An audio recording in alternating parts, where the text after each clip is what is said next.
পায়ের পক্ষে সকল গর্তই অতিক্রম করা সম্ভব, কিন্তু কবর ছাড়া যারা জ্ঞানী, যারা আল্লাহওয়ালা, তারা ওই গর্তে পড়ার দিনটির জন্যে প্রস্তুতি গ্রহণ করে, আমল করে।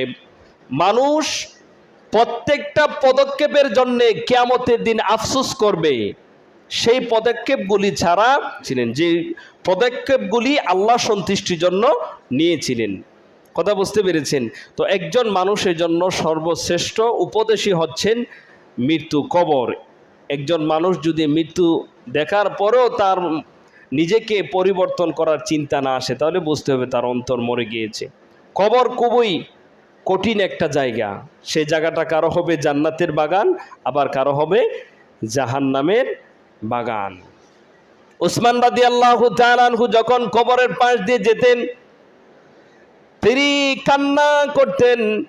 সঙ্গীরা জিজ্ঞাসা করলেন, আমিরুল মুমিনিন, আপনি কবরের আলোচনা করেন, তখন তো আপনি কান্না করেন না, যখনই আপনি কবরের সামনে চলে আসেন তখন আপনি কান্না শুরু করে দেন। আর কাঁদতে কাঁদতে হযরতে উসমান রাদিয়াল্লাহু তাআলা আনহুর চোখের পানি ওনার দাড়ি ভিজে যেত। ওনাকে জিজ্ঞাসা করা হলে উনি বলেন, একজন মানুষের প্রথম ঘাট হচ্ছে কবর। যার কবরটা জান্নাতের বাগান হয়ে যাবে, যার কবরটা হবে শান্তির নীড়, আল্লাহ রাব্বুল আলামিন তার জন্য বাকি যত ঘাটগুলি আছে সবগুলিকে সহজ করে দিবেন। একজন মানুষের কবরে হচ্ছে তার প্রথম ঘাঁটি। কবরও যাকে আল্লাহ রাব্বুল আলামিন বাঁচিয়ে দিবেন, কবরও যে নাজাত পেয়ে যাবেন, বাকি যতগুলি গাড় আছেন সকল গাড়ে আল্লাহ রাব্বুল আলামিন তাকে মুক্তি দিয়ে দিবেন, নাজাত দিয়ে দিবেন। আর যাকে কবর গ্রেফতার করা হবে, যাকে কবর আটক করা হবে, বাকি যতগুলি দাপ আছেন প্রত্যেকটা দাপেই সে আটক হয়ে যাবে। এই কবর থেকে একজন মানুষ হাসর ময়দানে উঠবে।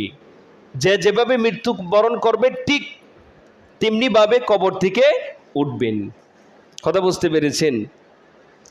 বাদশাহ সুলাইমান কানুনি উনি মৃত্যুর সময় ওসিয়ত করে গিয়েছিলেন যে আমি যখন মৃত্যুবরণ করব তখন তোমরা আমার লাশটাকে কফিনে নেওয়ার সময় আমার দুইটা হাত বাহির করে দিবে কফিনের বাহিরে, এবং আমাকে কফিনের বাহিরে আমার দুইটা হাত বের করে আমাকে নিয়ে যাবে, যেন দুনিয়ার মানুষ আমাকে দেখে শিক্ষা গ্রহণ করতে পারে।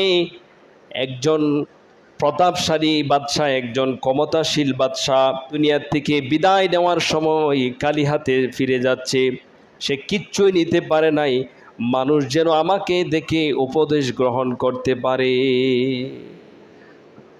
বাদশাহ সুলাইমান কানুনি উনি মৃত্যুর সময় এই ওসিয়ত করে গিয়েছিলেন। ওনার দুইটা হাত বের করে দেওয়া হয়েছিল কফিনের বাহিরে।